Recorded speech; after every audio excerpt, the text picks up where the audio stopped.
सकाळ. तर कसे आहात सगळे? सगळे मस्त मजेत ना, हसत खेळत आणि नेहमी असेच खुश राहा.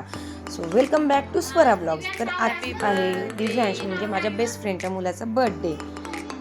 आणि दिव्यांश हा आपल्या स्वरांचा एकदम बेस्ट फ्रेंड आहे. दोघे सोबत आले की मस्त मस्ती सुरू असते त्यांची.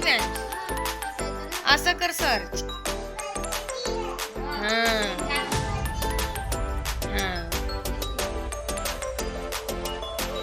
तर इकडे दिव्यांशच्या बर्थडे डेकोरेशनची तयारी सुरू आहे. मग आधी किचनमध्ये जाऊया आणि बघूया काय चालू आहे. अरे वा, इथे तर पुलावची तयारी सुरू आहे. काकू आणि ताई मस्त असा पुलाव बनवत आहेत. खूपच छान सुगंध येतोय आणि ताई तर आहेच एकदम सुगरण.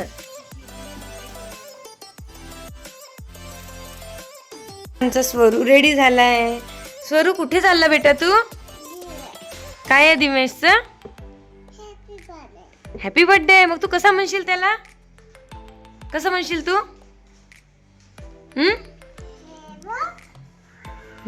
काय खाते? मला पण तुला पण देते. तू दिव्यांशला काय म्हणशील बेटा? सांग ना पटकन. कसं म्हणशील? Happy birthday Divyansh. तर चला, इकडे मी पण रेडी झालेली आहे. ताई आणि मी एकाच सेम फ्लोअरवरच राहतो, तर जायला काय फक्त 2 मिनिटच लागतात.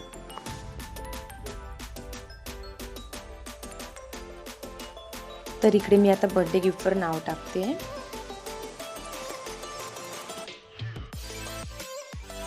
तर चला, आम्ही निघालोय बर्थडेला.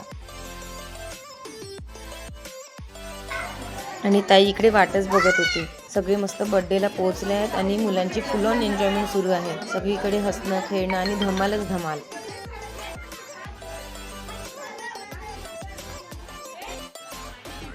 इकडे आता औक्षवान सुरू आहे.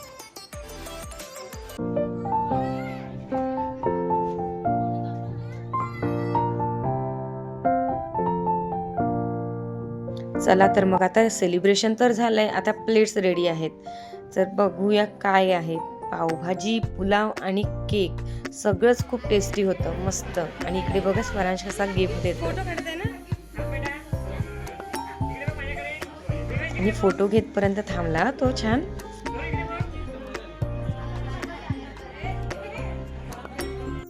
आणि ही स्वरूचं रिटर्न गिफ्ट.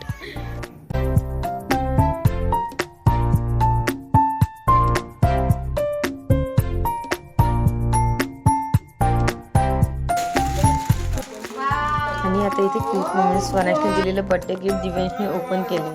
त्याचा आनंद पाहून स्वरांश पण खूप खुश झाला आणि गिफ्ट सगळ्यांनाच खूप आवडलं. आम्हाला पण खूप छान वाटलं.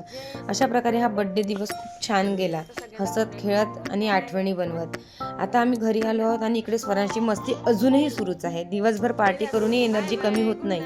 तर मित्रांनो, तुम्हाला हा ब्लॉग कसा वाटला ते कमेंट्समध्ये नक्की सांगा.